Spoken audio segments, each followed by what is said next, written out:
என்ன உங்களுக்கு தெரியும், நிறைய வாட்டி பார்த்துருக்கீங்க. நீங்க எல்லாம் வெத்து வெட்டுன்னு நினைக்கிறீங்களே, அந்த common man. I'm just a stupid common man of this republic. Hello, hi, எல்லோருக்கும் வணக்கம். நேற்று Q&A வீடியோ போடுறேன் அப்படின்னு சொல்லிட்டு மெசேஜ் போட்டிருந்தேன். ஸோ சில பேர் கொஸ்டின்ஸ் கேட்டிருந்தீங்க. ஸோ அவங்க எல்லாருக்குமே ரொம்ப ரொம்ப தேங்க்ஸ். ஒரு கொஸ்டினாக பார்க்கலாம். ஃபஸ்ட்டு என்னென்னா, சாட்டை திருமுருகன் பற்றி நிறைய பேர் கம்ப்ளைண்ட் பண்ணிட்டு இருந்தீங்க. என்டிகேல வந்து சாட்டை திருமுருகன் தான் பிரச்சனையாக இருக்காரு, அவர் இல்லைன்னா நான் வந்து என்டிகே ஓட்டு போடுவேன். சில பேர் இப்படிலாம் பேசுகிறீங்க. அதுக்கப்புறம் பெரியவங்களே என்ன சொல்கிறாங்கன்னா, சில பேர் வந்து சாட்டை திருமுருகன் பேசுகிறது தான் சரியில்லை, மற்றபடி சீமான் பேசுறதெல்லாம் கரெக்டாக இருக்குது, எனக்கு அவர் பேசுகிறது தான் பிடிக்கல அப்படின்ற மாதிரி பேசியிருந்தாங்க. ஸோ சரி, இதுக்கான ஒரு எனக்கு தெரிஞ்சு எனக்கு புரிஞ்ச ஒரு எக்ஸ்பிளனேஷனை நான் சொல்கிறேன். இந்த வீடியோ கொஞ்சம் லென்த்தாக போகும், அட்ஜஸ்ட் பண்ணி கொஞ்சம் பாருங்கள்.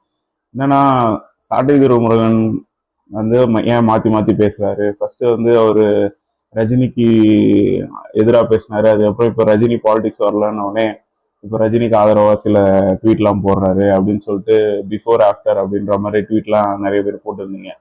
அதுக்கப்புறம் ஃபர்ஸ்ட்டு விஜய் அலையன்ஸுக்கு வருவார் மாநாடுக்கு முன்னாடின்னு சொல்லும் போது, அப்போ விஜய்க்கு ஆதரவாக அவரோட படம்லாம் நல்ல படம் அப்படின்னு சொல்லிட்டு இருந்தாரு. இப்போ வந்து எதிராக போடுறாரு அப்படின்ற மாதிரி சில கருத்துக்கள் சொல்லிட்டு இருந்தாங்க. ஃபர்ஸ்ட் ஒரு விஷயம் என்னன்னா, ரஜினியை அப்போ எதிர்க்கிறதுக்கு ஒரே காரணம், ஒரு தமிழ்நாட்டை தமிழர் தான் ஆளணும் அப்படின்னு சொல்றத ஒரே ரீசனுக்காக தான் ஃபர்ஸ்ட் எல்லாருமே எதிர்த்தோம். மொத்தமா எதிர்க்கிறதுக்கு ஒரே ரீசன் என்னன்னா, தமிழ்நாட்டை தமிழர் தான் ஆளணும் அப்படின்னு சொல்ற ஒரே ரீசனுக்காக தான் எதிர்த்து.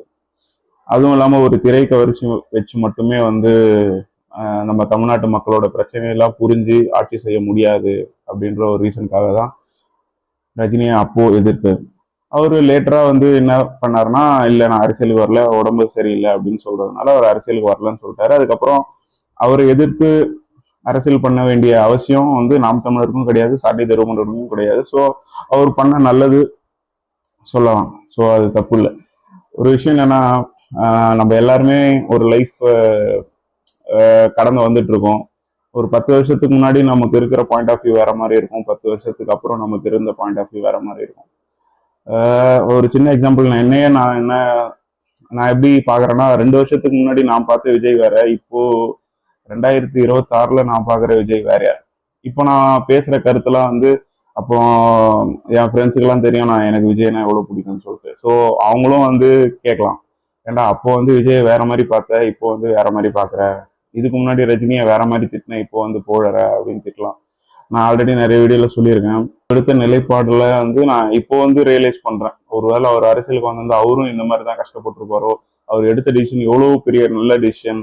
அந்த டைம்ல அவர் பேக் அவுட் ஆகும்போது எல்லாருமே சேர்ந்து கலாய்ச்சோம், பாத்தியா ஒன்றும் வேலைக்கு ஆகல அப்படின்னு சொல்லிட்டு பயங்கரமா எல்லாரும் சேர்ந்து கலாய்ச்சோம். ஆனா அது இப்போ எனக்கு ரியலைஸ் ஆகுது எவ்வளவு பெரிய நல்ல டிசிஷன் சொல்லிட்டு. ஸோ இந்த மாதிரி நம்ம லைஃப்ல ஒரு ஒரு ஒரு என்ன சொல்றது, ஒரு ப்ராசஸ அப்படியே கடந்து வந்துட்டு இருக்கும் போது அது வந்து அப்பப்போதான் சில விஷயம்லாம் புரிய வரும். ஸோ அந்த டைம்ல நீ பேசுனது கரெக்ட், இந்த டைம்ல நீ பேசுனது தப்பு அப்படின்றது கிடையாது. ஸோ அது ஒரு ப்ராசஸ். அதே முக்கியமான விஷயத்துக்கும் நான் சொல்றேன். அந்த டைம்ல வந்து பெரியார ஆதரிச்சாரு, இப்போ வந்து எதிர்க்கிறாரு. அது என்ன அப்படின்னா, இந்த காலகட்டத்துல நம்ம படிக்கிற புக்ஸ் ஆகட்டும், இல்லை நம்ம சுத்தி இருக்கிறவங்களாகட்டும், அந்த டைம்ல நமக்கு ஒரு விஷயம் கரெக்டா இருக்கும், அதுக்கு நம்ம ஆதரிச்சு பேசியிருக்கலாம். நான் ஆல்ரெடி ஒரு Q&A வீடியோல கூட சொல்லியிருக்கேன். எனக்கு வந்து சின்ன வயசுல டிஎம்கே வந்தா சென்னை அழகாயிடும், சூப்பரா இருக்கும் அப்படின்ற மாதிரி எனக்கு, ஏன்னா அந்த அளவு புரிதல் தான் இருக்கு.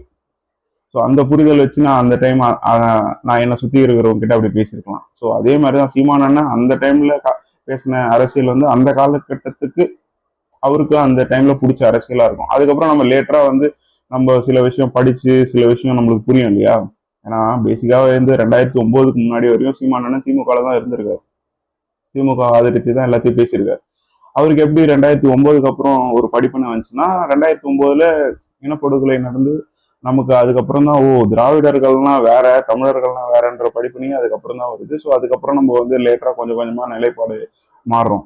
இது எல்லாமே வந்து ஒரு ப்ராசஸ்ல தான் போதே தவிர, இது வந்து நம்ம அப்போ அப்படி பேசணும், இப்போ மாத்தி பேசுறோம் அப்படின்ற மாதிரி அது அப்படி எடுத்துக்க வேணாம்னு நினைக்கிறேன். ஏன்னா வந்து இப்போ டைரக்டா நம்ம திமுகவை சப்போர்ட் பண்ணி சாட்டை திருமுருகன் பேசுறாரு, சீமான் பேசுறாருன்னா ஓகே நீங்க சொல்றது 100% கரெக்ட், நானும் அதுக்கு வந்து ஆதரிச்சு அந்த மாதிரி ஒரு சூழ்நிலைலாம் வந்ததுன்னா நான் கட்சியிலே இருக்க மாட்டேன். ஸோ அந்த மாதிரி ஒரு நிலைப்பாட்டில் தான் எல்லா நாம் தமிழர் கட்சி தம்பிங்களும் இருப்பாங்க. ஸோ இது ஒரு விஷயம் எல்லாரும் புரிஞ்சுக்கணும். அதுவும் இல்லாமல் ஸ்டாலினை பார்த்ததுக்கு அப்புறம் வந்து விஜய் மட்டும் தான் டார்கெட் பண்றாங்க, விஜய் மட்டும் தான் அடிக்கிறாங்க. இல்லை, நீங்க வந்து மீட்டிங் அப்போ ஃபுல்லா பார்க்கலன்னு நீங்க ஃபுல்லா சாட்டை திருமுருகன் வீடியோ இல்லை சீமானண்ண வீடியோ எல்லாம் பார்த்தீங்கன்னா அவங்க பேசுற 1 மணி நேரம் ஸ்பீச்ல ஒரு 10 நிமிஷம் விஜய் அடிச்சிருப்பாங்க. ஆனா இப்போ இருக்கிற ஊடகம்லாம் எது ஃபர்ஸ்ட் காட்டுதுன்னா அந்த 10 நிமிஷம் மட்டும்தான் வந்து விஜய் அடிச்சது மட்டும்தான் காட்டுறாங்களே தவிர மீதி டிஎம்கே பத்தி ஏடிஎம்கே பத்தி மிச்சம் இருக்கிற கட்சிகளை பத்தி பேசுறத காட்டவே மாட்டாங்க. ஏன் காட்ட மாட்டாங்கன்னா அதை காட்டினா வந்து அவங்களுக்கு அந்த டிஆர்பின்ற ஒரு இது வர மாட்டேங்குது. விஜய் யாராச்சும் அடிச்சா இல்ல விஜய் பத்தி யாராச்சும் நல்லா பேசினாலோ தப்பா பேசினாலோ அதை காட்டினா அந்த 10 நிமிஷம் மட்டும்தான் காட்டுறாங்களே தவிர மீதி பேசின விஷயத்த அப்படியே விட்டுறாங்க. இதுதான் முக்கியமான ரீசன்.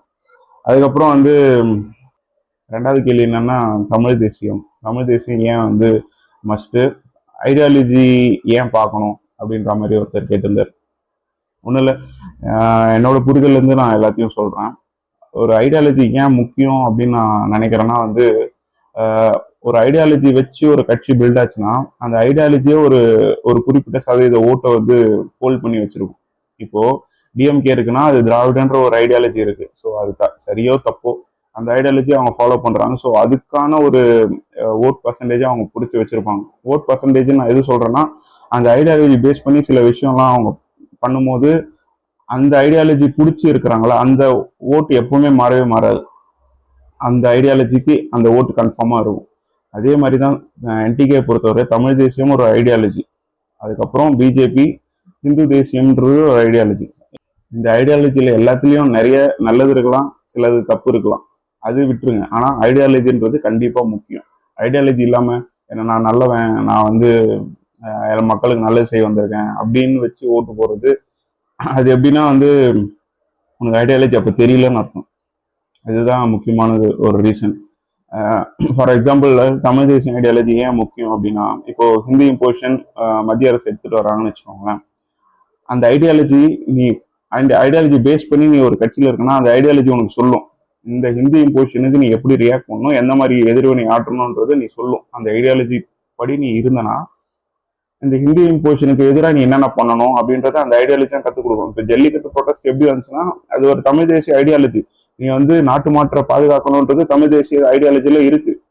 ஸோ அந்த ஐடியாலஜி தான் உனக்கு சொல்லி தரும் ஜல்லிக்கட்டு பேன் பண்ணா என்னென்ன உனக்கு கெட்டது நடக்கும் அப்படின்றது. ஸோ இந்த மாதிரி விஷயத்துக்கெல்லாம் ஐடியாலஜின்றது ரொம்ப ரொம்ப மஸ்ட். நீ ஐடியாலஜி படி நீ வந்து பாலிடிக்ஸ்ல பண்ணாதான் நீ வந்து இப்போ எப்படி சொல்றது, உனக்கு பிடிச்ச ஆக்டரே வந்தாலும் உன்னால போக முடியல பத்தியா. இப்போ என்னையே ஒரு எக்ஸாம்பிளா எடுத்துக்கிறேன்.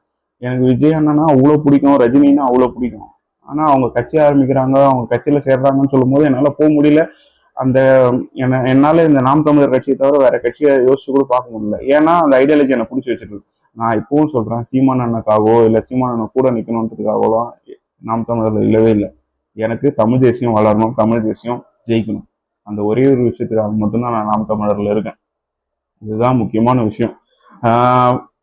அதுக்கப்புறம் இன்னொரு விஷயம், தமிழ் தேசிய ஐடியாலஜி ஃபாலோ பண்ண என்னென்ன பிரச்சனை வரும்ன்றதே நான் சொல்லிடுறேன். என்னன்னா நிறைய ஃப்ரெண்ட்ஸை நீங்க இழக்க வேண்டியது வரும். ஏன்னா தமிழ் தேசிய ஐடியாலஜின்றது ரொம்ப டீப்பான ஒரு சப்ஜெக்ட். அது வந்து எடுத்தோடனே யாருக்கும் புரியாது. எடுத்தோடனே யாருக்கும் புரியாதுன்னா உனக்கு வந்து அதுக்கான டே டு டே லைஃப்ல நீ அதில் அஃபெக்ட் ஆயிருக்கவே மாட்டேன். இதெல்லாம் நம்ம பண்ணா வந்து நம்ம ஸ்டேட் இப்படி ஆகும் அப்படின்னு சொல்லிட்டு. ஒருவேளை எனக்கு டே டு டே லைஃப்ல இது அஃபெக்ட் ஆனதுனால, இந்த திராவிடியன் பாலிடிக்ஸ்னால நான் அஃபெக்ட் ஆனதுனால எனக்கு அது சுத்தமா அருவறுத்து நான் தமிழ் தேசியம் பக்கம் போயிட்டேனா அப்படின்றது, அது என்னோட லைஃப்ல என்ன நடந்துச்சுன்றது எனக்கு தெரியல. பட் ஆனா வந்து ஒரு ஒரு வாட்டியும் நான் அந்த தமிழ் தேசியம் ஐடியாலஜி படிக்கும் போது எனக்கு வந்து இதை தவிர ஒரு பெஸ்ட் ஐடியாலஜி எப்படி இருக்க முடியும் அப்படின்ற மாதிரி தான் எனக்கு தோணுமே தவிர, சிம்பிளுங்க, ஒன்றும் இல்லை.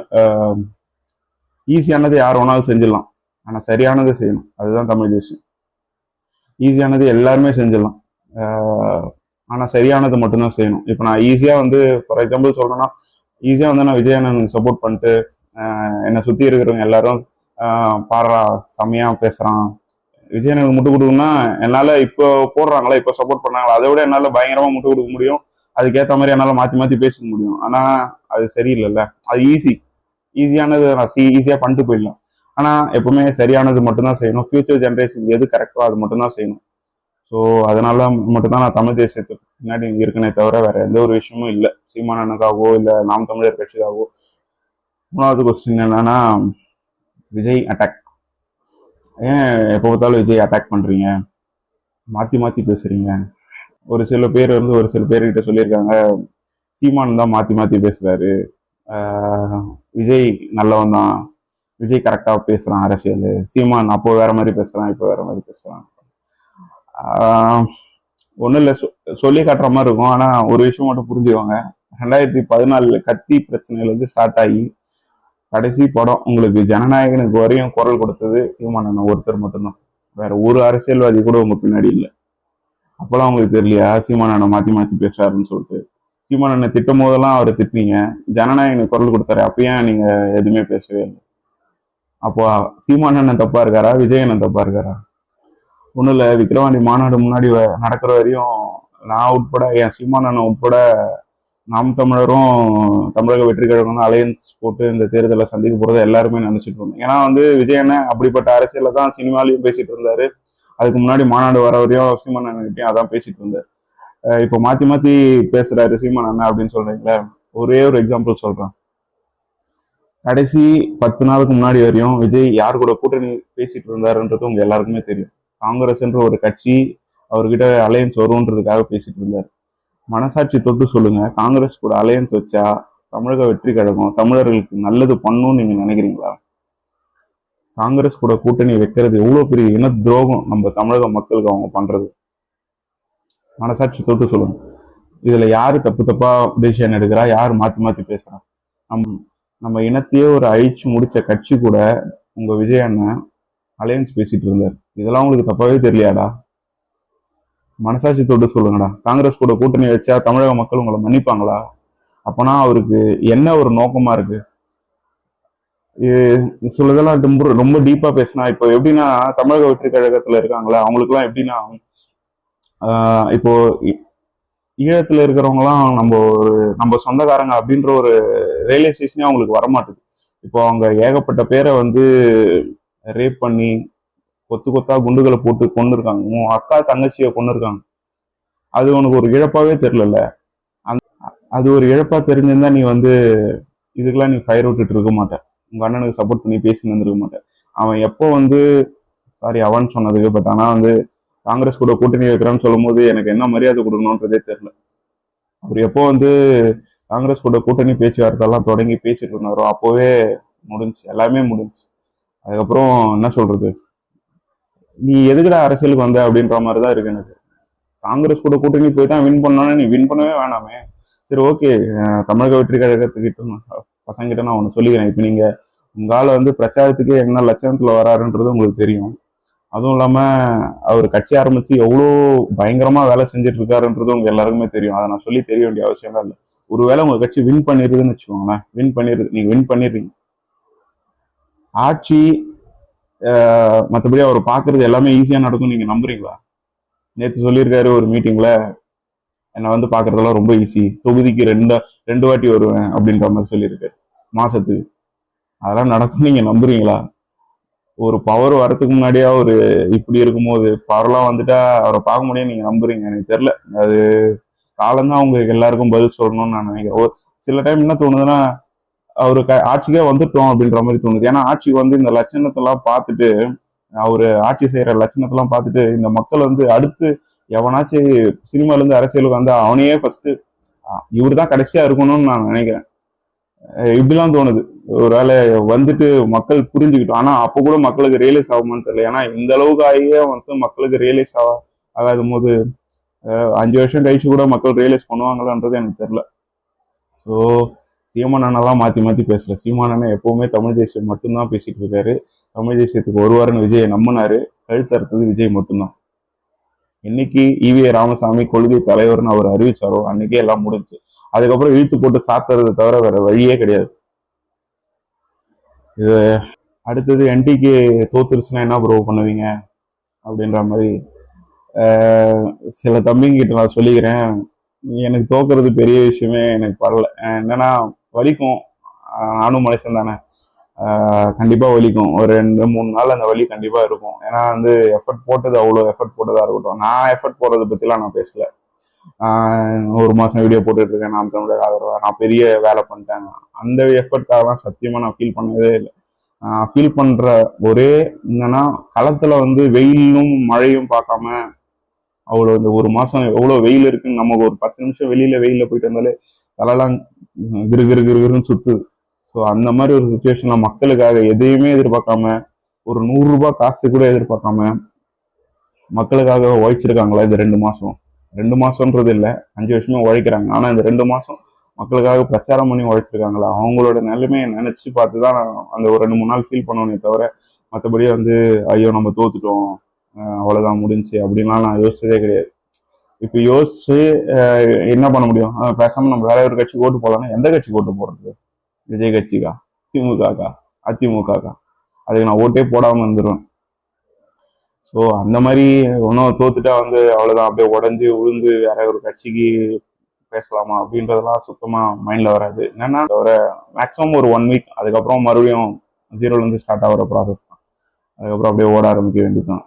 நாம் தமிழர் பண்றவங்களும் மக்கள்கிட்ட அதை எடுத்துட்டு போய் சொன்னா அவ்வளவுதான், கொஞ்சம் கொஞ்சமால தான் வளர முடியும். எங்களுக்கே தெரியும் எங்களோட இலக்குன்றது எங்களுக்கு தெரியும். எடுத்த உடனே வந்து சிஎம் போஸ்ட் என்ன எங்க அண்ணன் சிஎம் ஆயிட போறாரு அப்படின்லாம் நான் என்னைக்குமே சொன்னதே கிடையாது. மக்களுக்கு உங்களுக்கே தெரியும். ஸோ எங்களோட இலக்குன்றது எங்களுக்கு தெரியும். பார்ப்போம், எலெக்ஷன் ரிசல்ட் வரும்போது பார்க்கலாம். 5வது கொஸ்டின் என்னன்னா, வீக்கெண்ட்ல ஏன் வீடியோ போட மாட்டீங்க? ஏன்னா வீக்கெண்ட்ல போட்டால் நல்லா ரீச் ஆகும்ல, ஏன் அதை பண்ண மாட்டீங்க? அதுவும் இல்லாமல் இன்ஸ்டாகிராமில் பேஜ் ஓப்பன் பண்ணல, ஷார்ட்ஸ் நிறைய போடுங்க. இந்த இந்த ஒரு வார்த்தை நிறைய வந்துருச்சு, ஷார்ட்ஸ் நிறைய போடுங்க, 3 minutes பிலோ வீடியோ நிறைய போடுங்க, நிறைய பெரிய வீடியோவாக போடாதீங்க, மக்கள் பார்க்க மாட்டாங்க அப்படின்ற மாதிரி. ரீசன் என்னன்னா, ஒரு சில விஷயம் வந்து 3 நிமிஷத்துக்குள்ள சொல்ல முடியல. ஏன்னா நான் ஒருவேளை தேர்தல் முடிஞ்சதுக்கு அப்புறம் நான் அந்த மாதிரி வீடியோஸ் நிறைய போட ட்ரை பண்றேன். நீங்க சொல்ற கன்சர்ன் எனக்கு புரியுது, 3 minutesக்குள்ள வீடியோ போட்டா நிறைய பேர் பார்ப்பாங்கன்னு. பட் ஆனா வந்து இந்த மாதிரி ஒரு டாபிக்லாம் இருக்கும்போது ஒரு 3 நிமிஷத்துக்குள்ள மக்களுக்கு புரிய வைக்கணும்னா, ஏன்னா 1.5 மணி நேரம் பேசிய மக்களுக்கு எல்லாம் புரியாத போது, சீமான் என்ன 1.5 மணி நேரம் பேசிய மக்களுக்கு எல்லாம் புரியாத போது, ஒரு 3 நிமிஷத்துக்குள்ள மக்களுக்கு புரிய வைக்கணும்ன்றதுலாம் கொஞ்சம் கஷ்டமா இருக்கு எனக்கு. ஏன்னா ஸ்டார்டிங் ஸ்டேஜ்ல 3 நிமிஷத்துக்குள்ள என்னால அந்த டாபிக்கை பேசுற அளவுக்கு எனக்கு கான்ஃபிடென்ட் இல்லை. ஒரு லென்த்தா பேசினாதான் என்னால ஓகே நான் கரெக்டா கன்வே பண்ணேன் அப்படின்ற கான்ஃபிடென்ட்டே எனக்கு வருது. சில விஷயம்லாம் என்னால 3 minutesக்குள்ள சொல்ல முடியல.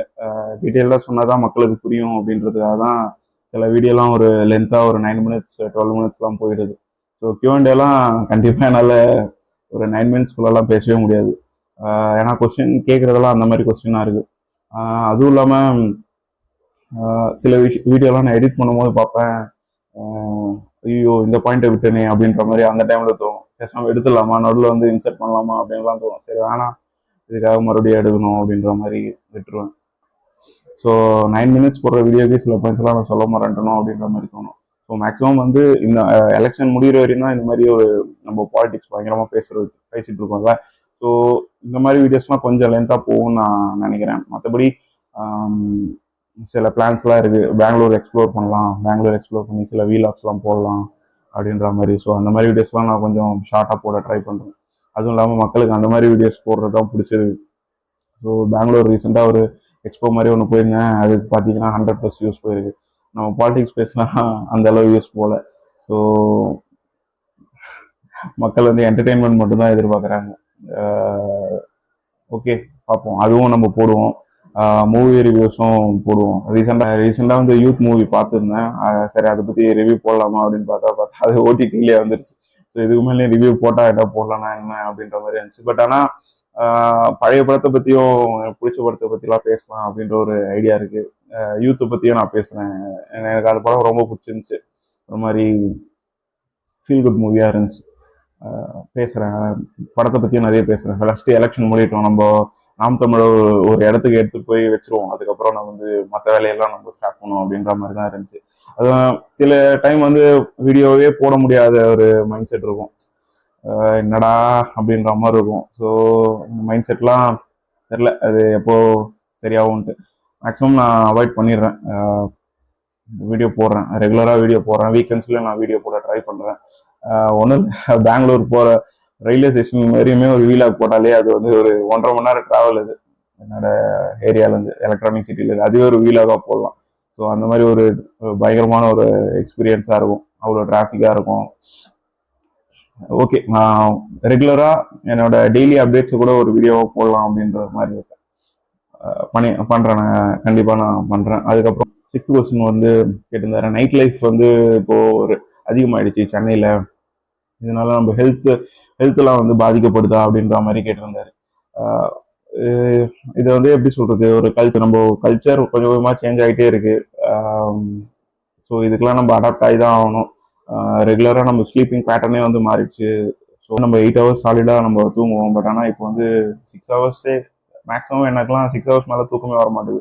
நானும் 8 ஹவர்ஸ் தூங்கணும் அப்படின்னு எதிர்பார்க்குறேன். பட் ஆனால் 6 ஹவர்ஸ் மேலே அது போகவே மாட்டுது. நம்மளோட ஸ்லீப்பிங் பேட்டர்ன் எல்லாமே மாறிடுச்சு. நைட் லைஃப்ன்றது இப்போ சென்னையில் தெரில எனக்கு எந்த அளவுக்கு இருக்குன்றது. எனக்கு பெங்களூர்லேயே தெரியாது நைட் லைஃப் பற்றி. சென்னையில் பற்றி எப்படின்றது தெரில. சென்னையில் எந்த அளவுக்கு நைட் லைஃப்ன்றது, ஏன்னா எக்ஸ்ப்ளோரே பண்ணதில்லை நைட் லைஃப் எப்படி இருக்குன்னு சொல்லிட்டு. ஒரு சில நாள் மட்டும்தான் வந்து, அதுவும் நைட் ஷோ போகிறதுக்காக போவேன். அந்த டைமில் வந்து தெரில அது நைட் லைஃப் எப்படி இருக்குன்றது. அதோட அந்த சைடில் நான் இன்னும் எக்ஸ்ப்ளோரே பண்ணதில்லைன்னு வச்சுக்கோங்களேன். ஸோ அதுக்காக ஹெல்த் அஃபெக்ட் ஆகுதுன்னா கண்டிப்பாக தூங்கலைன்னா ஹெல்த் கண்டிப்பாக அஃபெக்ட் ஆகும். எனக்கெல்லாம் வந்து ஒரு சில நாள்லாம் தூக்கமே வரலன்னா அடுத்த நாள் சுத்தமாக எழுந்துக்கவே முடியாது மீன்ஸ் தலைவலி அப்படி இருக்கும். கண்டிப்பாக ஹெல்த் அஃபெக்ட் பண்ணும். ஸோ இதை நம்ம சேஞ்ச் பண்ண முடியுமா பேசி அப்படின்னா ரொம்ப கஷ்டம். ஏன்னா வந்து கல்ச்சர் அப்படி மாறிட்டு இருக்கு. இதெல்லாம் நம்ம வந்து பேசி மாற்ற முடியுமான்னா தெரில. நம்ம சொல்லி கேட்டுருவாங்கன்னாலும் தெரில, பார்ப்போம். அடுத்து வந்து ப்ரைவேட் ஃபினான்ஷியர்ஸை அதிகமாயிட்டாங்க. ரெக்கக்னைஸ்டே இல்லாமல் வந்து நிறைய பேர் வந்து ஃபினான்ஸ் பண்ணிட்டு இருக்காங்க. கவர்மெண்ட் அப்ரூவ்டே இல்லாமல். அதனால வந்து மக்களுக்கு அஃபெக்ட் ஆகுதா அப்படின்னு ஒரு கொஸ்டின் கேட்குறது. இந்த கொஸ்டின் நான் ஆன்சர் பண்ணால் கரெக்டாக இருக்குமான்னு தெரில. நான் முடிஞ்ச அளவுக்கு ஆன்சர் பண்ண ட்ரை பண்ணுறேன் என்னோட பர்சனல் லைஃப் வச்சு. மக்களுக்கு இப்போ அந்த அளவுக்கு தேவை இருக்குது, பயங்கரமான தேவை இருக்குது. பத்த மாட்டுது, எவ்வளோ சேலரி வந்தாலும் பத்த மாட்டுது. நான் ப்ரீவியஸ் கம்பெனியில் வாங்கின சேலரியோட பெங்களூர் சேலரி அப்படியே டபுள் மடங்கு அதிகம் தான். பட் ஆனால் இப்போ எனக்கு சேலரி பத்துதானா, பத்தலைன்னா நம்மளோட தேவைகள் அந்த அளவுக்கு அதிகமாக இருக்குது. ஒரு சில மாதம்லாம் பயங்கரமாக டைட்டாக இருக்கும்போது யோசிப்பேன், நீங்கள் பயங்கரமாக செலவு பண்ணுறியா, எதில் உங்கள் காசு வேஸ்ட்டாக போகுது அப்படின்னு பார்த்தா, நான் அந்த மாதம் தேவையில்லாத செலவு எதுவுமே பண்ணியிருக்க மாட்டேன். நான் ஆசைப்பட்டு செலவு பண்ணுறதுனா மேக்ஸிமம் நிதிக்கு ஒரு ட்ரெஸ்ஸஸ் நிறைய வாங்கி தருவேன். அவளுக்கு எனக்கு ரொம்ப பிடிக்கும், அவளுக்கு ட்ரெஸ் வாங்கி கொடுத்தா எனக்கு பிடிக்கும். அவளுக்கும் ட்ரெஸ்னா பிடிக்கும்ன்றதுனால எனக்கு பிடிக்கும். மற்றபடி அவளை வெளில கூப்பிட்டு போகிறது அந்த மாதிரி ஒரு செலவு தான் இருக்குமே தவிர அன்வான்டாக செலவு அப்படின்னு பார்த்தோன்னா எனக்கு ட்ராவலுக்கு அதிகமாகுது. நான் ஆல்ரெடி சொல்லியிருந்தேன் இல்லையா, பெங்களூரில் பயங்கரமாக ட்ராவலுக்கு அதிகமாகுது அப்படின்னு சொல்லிட்டு. ஸோ அதை கம்மி பண்ணியே ஆகணும் அப்படின்னு சொல்லிட்டு ஒரு எடுத்த முடிவு தான் பைக் வாங்கியே ஆகணும். நீ வந்து ஆட்டோவுக்கு நிறைய தேவை. ஏன்னா எனக்கு வந்து ரேப்பிடோ பைக்கில் போகிறது அவ்வளோ பிடிக்காதுன்றதோட பயம். ஏன்னா ஒரு 2-3 டைம் போயிட்டேன், என்னை பீதி கிளப்பிட்டாங்க பெங்களூர் டிரைவர்ஸ். ஸோ அதனால் வந்து ஒரு 10 ரூபா அதிகமானாலும், மேக்ஸிமம் ஒரு 10 ரூபா 20 ரூபா அதிகமாக இருக்கும் ஆட்டோவில், அவ்வளோதான். ஒரு 10 ரூபா 20 ரூபா அதிகமானாலும் பரவாயில்ல, ஆட்டோலேயே போய்க்கிறேன் அப்படின்ற ஒரு மைண்ட் செட்டில் ஆட்டோவில் தான் ட்ராவல் பண்ணுறேன். ஸோ அதுக்கு பயங்கரமாக அதிகமாக செலவாகுதுன்றத ஒரு வருஷம் கழிச்சு தான் நானே ரியலைஸ் பண்ணுறேன்.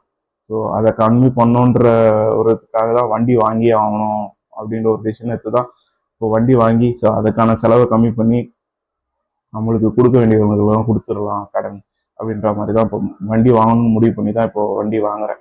ஸோ அந்த ஒரு விஷயம். அது இல்லாமல் நெக்ஸ்ட்டு வந்து ஃபுட்டுக்கு அதிகமாக செலவாகும். ஃபுட்டு அதிகமாக செலவு பண்ணுறேன் அப்படின்றத நோட் பண்ணி, சரி ஃபுட்டு என்ன பண்ணலாம், வீட்லேயே நம்ம மேக்ஸிமம் செய்ய ட்ரை பண்ணலாம் அப்படின்னு சொல்லிட்டு ட்ரை பண்ணேன். பட் ஆனால் லாஸ்ட் 1 மந்த்தாக வீட்டில் செய்யவே இல்லை. அதுக்கான ரீசன் நிறைய இருக்குது. ஸோ அது வேணாம். ஸோ இந்த மாதிரி வந்து என்ன சொல்கிறது, நம்ம வாங்குகிற சேலரியை வந்து கரெக்டாக எல்லாருக்குமே பத்துதா அப்படின்னு கேட்டால் பத்த மாட்டுது. ஸோ இது எல்லாமே இன்டர் கனெக்டடாக வந்து எங்கே வருதுன்னா வந்து, உனக்கு வந்து கரெக்டான வேலை, கரெக்டான சம்பளம் கிடைச்சதுன்னா உன்னால் வந்து கரெக்டான லைஃப்பை லீட் பண்ண முடியும். அதுக்கான ஆப்பர்ச்சுனிட்டி யார் கொடுப்பானா, கவர்மெண்ட் தான் கொடுக்கும். ஸோ இதை நான் இன்டர்லிங்க் பண்ணி நான் அங்கே தான் எடுத்துகிட்டு போகிறேன். இது எல்லாமே எனக்கு இன்டர்லிங்காக டே டு டே லைஃப்பில் அஃபெக்ட் ஆகிறதுனால தான் எனக்கு வந்து அந்த கம்யூனிகேஷன் ஐடியாலஜி விட்டு என்னால் வரவே முடியல. இன்னொரு விஷயம் வந்து, அவர் கேட்ட கொஸ்டினுக்கான ஆன்சர் வந்து, இல்லை சார், இது எப்படி சொல்றது, நம்ம தெரிஞ்சவங்க கிட்ட காசு கேட்டாலே வந்து இப்போலாம் என்ன சொல்றது, அதை நம்மளால கரெக்டாக ரீபே பண்ண முடியலன்னு வச்சுக்கோங்களேன். அவங்களால நம்மளை ஃபேஸே பண்ண முடியாது. ஸோ அந்த மாதிரி ஒரு சுச்சுவேஷனில் இருக்கும்போது இப்போ அன்ஆத்தரைஸ்டு அவங்ககிட்ட தான் நம்ம போய் ஆகணும், வேற வழி இல்லை சார். நம்ம போய் வாங்கி தான் ஆகணும். இதெல்லாம் சரியா தப்பா அப்படின்ற ஒரு ரிசர்ச்லாம் நம்ம போனால் வந்து நம்ம லைஃப்பை லீடே பண்ண முடியாது. ஸோ அந்த மாதிரி இருக்கு. ஸோ ஒன்றும் பண்ண முடியாது. நம்ம இந்த மாதிரி ஒரு காலகட்டத்தில் தான் இருக்கும். ஸோ லாஸ்ட் கொஸ்டின் என்னன்னா, ஏஆர் ரகுமான் வர்சஸ் இளையராஜா, இவங்க 2 பேரையும் நீ எப்படி பார்க்குற அப்படின்ற மாதிரி கேட்டிருந்தார். உண்மையை சொல்லணும்னா எனக்கு ஏஆர் ரகுமான் தான் ரொம்ப பிடிக்கும். இளையராஜாவை பிடிக்குமா பிடிக்காதான்ற ஒரு இடத்துல நான் தெரில, எனக்கு எப்படின்னு தெரில. எனக்கு அவர் மியூசிக்னா ரொம்ப பிடிக்கும். இப்போலாம் ரீசெண்ட் டைம்ஸில் நைட்டில் சில டைம்லாம் தூக்கமே வர மாட்டேது. அவர் பாட்டை நான் கேட்டதில்லை. நிறைய பேர் பயங்கரமாக பேசுவாங்க, சொல்லுவாங்க அப்படின்னு சொல்லிட்டு, சரி சும்மா கேட்டு பார்ப்போமே அப்படின்னு சொல்லிட்டு ஒரு நாள் கேட்டேன். ஓகே, எனக்கு பிடிச்சிருந்துச்சு. இளையராஜாவை ஒரு மியூசிஷியனாக எனக்கு ரொம்ப பிடிக்கும். பட் ரஹ்மான ரீசெண்டாக ஒரு ஒரு ஃபேமஸான செஃப் கூட சொல்லியிருந்தார், இளையராஜாவை ஏஆர் ரகுமானான்னு கேட்டால் எனக்கு இளையராஜாவை மியூசிஷியனாக பிடிக்கும், ஏஆர் ரகுமான ஒரு ஹியூமன் பீயிங்காக பிடிக்கும் அப்படின்னு சொல்லியிருந்தார். எனக்கு என்னோட கருத்தும் அதே தான். என்னால் இளையராஜா மாதிரி வர முடியுமான்னு தெரியாது, ஆனால் ஏஆர் ரகுமான் மாதிரி என்னால் ஒரு 10% வர முடியும்னு நான் நினைக்கிறேன். என்னன்னா வந்து அவரோட நிறைய விஷயம் ஒரு வீடியோவில் சொல்லியிருப்பார்ல, என் முன்னாடி 2 பாதை இருந்துச்சு, ஒன்று அன்பு, இன்னொன்று வந்து கேட்ரு. நான் அன்பை சூஸ் பண்ணேன், அதனால நான் இங்கே இருக்கேன் அப்படின்ற மாதிரி. அதெல்லாம் வந்து நம்ம டே டு டே லைஃப்பில் நம்ம இம்ப்ளிமெண்ட் பண்ணால் ஓரளவு சேஞ்சஸ் வரும்ன்றதை நான் நம்புகிறேன். அதனால எனக்கு ஏஆர் ரகுமான மியூசிஷியனாக பிடிக்குமான்னு கேட்டால் எனக்கு இளையராஜாவோட ஏஆர் ரகுமான மியூசிஷியனாக ரொம்ப ரொம்ப பிடிக்கும். ஏன்னா வந்து நிறைய டைம்ஸில் நம்மளை காப்பாற்றினது, என்ன காப்பாற்றினது ஏஆர் ரகுமான் நான் சொல்லுவேன். ஏஆர் ரகுமான், ஹாரிஸ் மாம்ஸ், இந்த மாதிரி ஆளுங்க தான் வந்து நம்மளை இயக்கி கொண்டு போகிறதுன்னு நான் சொல்லுவேன். என்னெல்லாம் விட்டால் நான் விடிவி பேக்ரவுண்ட் ஸ்கோர் இருக்குது பார்த்தீங்களா, அதை நான் சின்ன வயசில் விடியோட பேக்ரவுண்ட் ஸ்கோரை ஒரு 1.5 மணி நேரம் மியூசிக் மட்டும் பிஜிஎம் மட்டுமே ஒரு 1.5 மணி நேரம் ஃபைல் வச்சுருந்தேன். அந்த அளவுக்கு அது மட்டுமே போட்டு கேட்டு போன டேஸ்லாம் நிறைய இருக்குது. விடியோட பேக்ரவுண்ட் ஸ்கோர்னால் எனக்கு அவ்வளோ பிடிக்கும். அது தெரில, அந்த மனுஷன் பேக்ரவுண்ட் ஸ்கோர் போடும்போது என்ன மைண்ட் செட்டில் இருந்தான்னு தெரில, அவ்வளோ சூப்பராக இருக்கும். நம்மளை இந்த ரியல் வேர்ல்ட்லேருந்து கூப்பிட்டு போயிடும் விடிவி பேக்ரவுண்ட் மியூசிக். உங்களுக்கு எக்ஸ்பீரியன்ஸ் பண்ணோன்னா விடிவி பேக்ரவுண்ட் மியூசிக்னு போட்டு அவரோட ஃபுல் ஃபைல் இருந்தால் டவுன்லோட் பண்ணி கேட்டு பாருங்கள், அவ்வளோ சூப்பராக இருக்கும்.